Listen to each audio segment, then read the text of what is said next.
De los procesos repetitivos, habíamos mencionado que íbamos a ver tres. Comenzamos con la estructura repetitiva for o para. De ahí seguimos con la estructura mientras o el while. Y ahora vamos a ver la tercera estructura, que es la estructura do while. Vamos a implementar unos comentarios y vamos a explicar un poco cómo funciona esta estructura. Es la estructura repetitiva do while. La estructura repetitiva do while, o lo que vendría a ser el hacer mientras, es una estructura muy similar al while, con la diferencia de que la prueba de condición se evalúa al final de la misma, a diferencia de la estructura mientras, que evalúa la condición al inicio. Su formato o sintaxis de esta estructura es la siguiente: hacer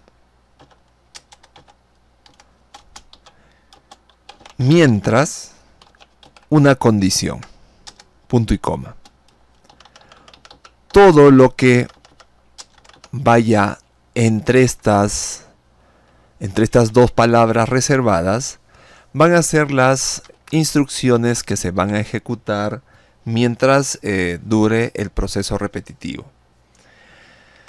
Como decíamos, para comparar, vamos a hacer uso de la estructura while.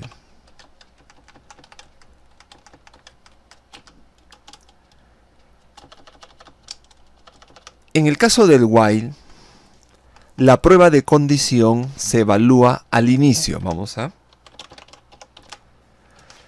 La condición se evalúa al inicio. Mientras que en el caso de esta estructura, que es el do while, la condición se evalúa al final.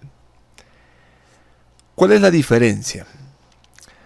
Recordemos que cuando trabajábamos con la instrucción while, con la estructura repetitiva while, para que las instrucciones que están en su interior se ejecuten, necesitamos que la condición sea verdadero.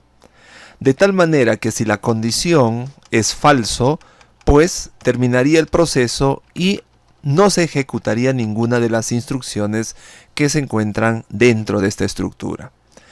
En cambio, en el caso del do while, sea verdadero o sea falso la condición, al empezar esta, se van a ejecutar, al menos por una vez, ya que no hay ninguna condición que al inicio impida que esto suceda.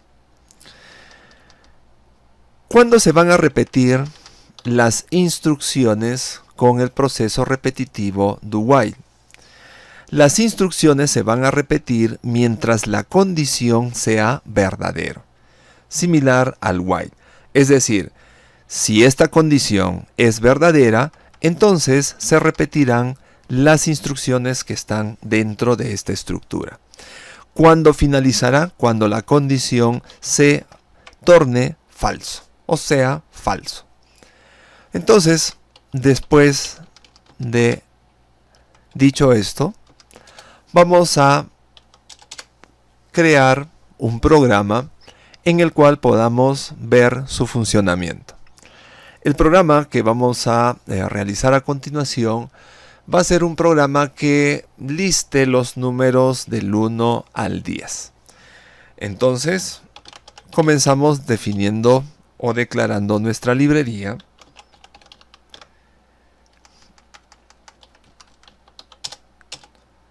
Usando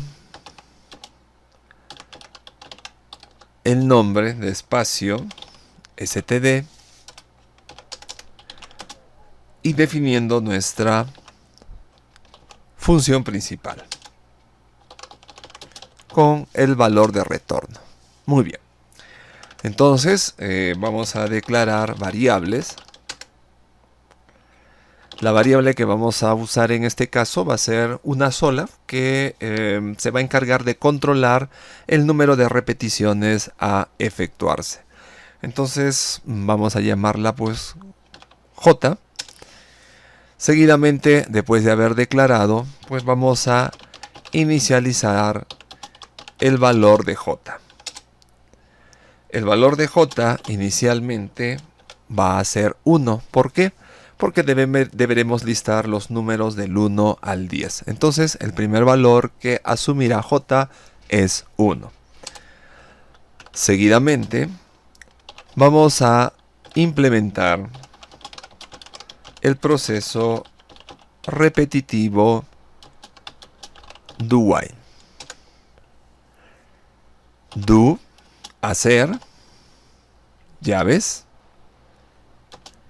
mientras se cumpla una condición. ¿Cuál va a ser la condición?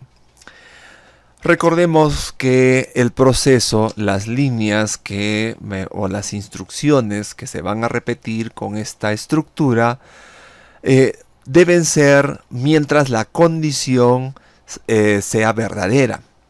Entonces, como el problema me indica que debemos listar los números del 1 al 10, entonces vamos a hacer todo este proceso mientras que el valor de J sea menor o igual a 10.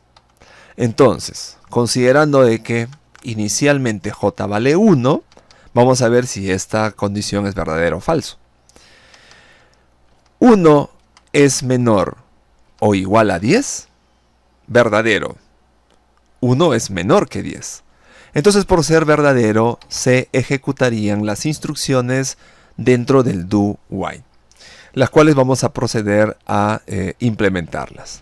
Entonces, un comentario: instrucciones a repetirse.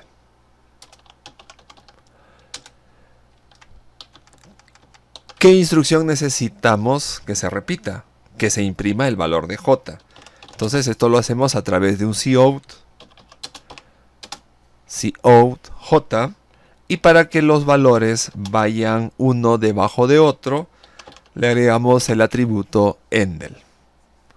Seguidamente, necesitaremos que en algún momento esta prueba de condición se haga falso.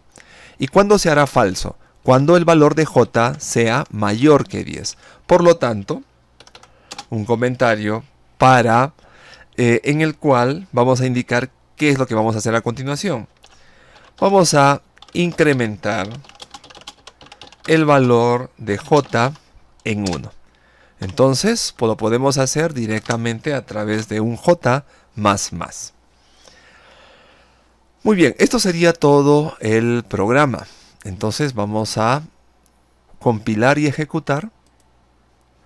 Vamos a ponerle un nombre y vamos a ver el resultado obtenido. Miren que se nos ha listado los números del 1 al 10. Esto se está efectuando, ¿no? Se efectúa porque nosotros implementamos una estructura repetitiva. Pero esto ya lo habíamos hecho con el for y con el while. Y ahora lo estamos viendo con la estructura do while. En sí, ya haciendo una especie de resumen de las estructuras repetitivas, tanto el for, el while y el do while son estructuras que nos van a permitir realizar procesos repetitivos. Mencionábamos hace algunos videos que entre el while y el do while lo íbamos a emplear cuando no se sabía de antemano el número de repeticiones a efectuar, ya que al evaluar condiciones, mientras el resultado de estas condiciones sean verdaderos, pues se repetirán las instrucciones que están dentro de dicha estructura. Cuando las condiciones sean falsas, pues terminarán ambos procesos, sea para el caso del while o el do while. Debemos usar la estructura repetitiva for cuando tengamos o conozcamos de antemano el número de repeticiones a realizarse. Pero en sí es una cuestión que uno, a medida que vaya programando, pues vamos a ir descubriendo y vamos a ir teniendo un mejor dominio del manejo de cada una de estas estructuras. Entonces, para ir finalizando con este ejemplo, el caso del do while va a repetir un conjunto de instrucciones mientras la condición que evalúa sea verdadero. Cuando la condición se haga falso, terminará y se dejarán de repetir las instrucciones que se encuentran en el interior.